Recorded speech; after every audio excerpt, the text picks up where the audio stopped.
अत्यंत महत्त्वपूर्ण अपडेट पाहतो. हा व्हिडिओ आपण शेवटपर्यंत पाहावा. राज्य कर्मचाऱ्यांचे डिसेंबर पेंडिंग जानेवारी वेतन निधी मंजूर. GR निर्गमित 26 डिसेंबर 2025. समोर GR सुद्धा आपण पाहणार आहोत. नमस्कार मित्रांनो, चॅनलमध्ये आपले स्वागत आहे. तत्पूर्वी आपण नवीन असाल चॅनलला आता सबस्क्राईब करा, समोरील बेल आयकॉनला क्लिक करा. निश्चितच नवनवीन अपडेट अखिल तांबुसर क्लासेस चॅनलमार्फत सतत आपल्याला पाहायला मिळतील. पाहूया सविस्तर. महाराष्ट्र शासनाच्या शालेय शिक्षण व क्रीडा विभागाने सन 2025-26 या आर्थिक वर्षासाठी बीम्स प्रणालीद्वारे वितरित करण्यात येणाऱ्या वेतन व अनुदान निधीबाबत सविस्तर शासन निर्णय जारी केला आहे.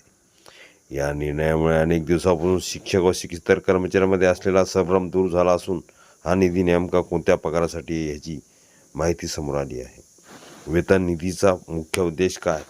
शासन निर्णयानुसार वितरित करण्यात आलेला हा निधी केवळ विकास कामासाठी नसून मुख्यतः पगार व पगाराशी संबंधित खर्चासाठी आहे.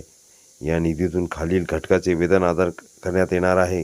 कोणत्या कर्मचाऱ्यांसाठी पगारासाठी हा निधी आहे? जिल्हा परिषदांच्या प्राथमिक शिक्षकाचे वेतन, जिल्हा परिषदाच्या माध्यमिक शाळांतील शिक्षकांचे वेतन, अशासकीय अनुदानित शाळांतील शिक्षक व शिक्षकेतर कर्मचाऱ्यांचे वेतन, ग्रँड इन एड महानगरपालिका शाळेतील शिक्षक व कर्मचारी यांचे वेतन, अनुदानित कनिष्ठ महाविद्यालयातील शिक्षक व शिक्षकेतर कर्मचारी, भूतपूर्व शासकीय ZB माध्यमिक शाळातील कर्मचारी. वेतनासोबत कोणते खर्च समाविष्ट? या निधीतून खालील बाबीचा खर्च करण्यास शासनाने मान्यता दिली आहे. मासिक नियमित वेतन, मान्य भत्ते, DHRA, वेतन थकबाकी प्रलंबित असल्यास ECS प्रणालीद्वारे थेट बँक खात्यात वेतन जमा. कोणत्या बाबीसाठी हा निधी वापरता येणार नाही? शासन निर्णयात स्पष्ट नमूद करण्यात आले आहे की हा निधी इतर कोणत्याही लेखा शिक्षकाकडे वळवता येणार नाही.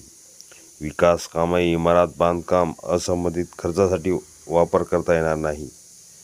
वेतन निधी एकत्रित किंवा ऑफलाईन पद्धतीने वितरित करता येणार नाही. शिक्षकांसाठी दिलासादायक निर्णय.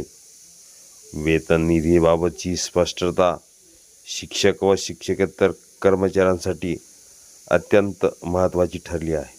अनेक ठिकाणी पगार उशिरा होण्यामागे निधीचा संभ्रम कारणीभूत होता.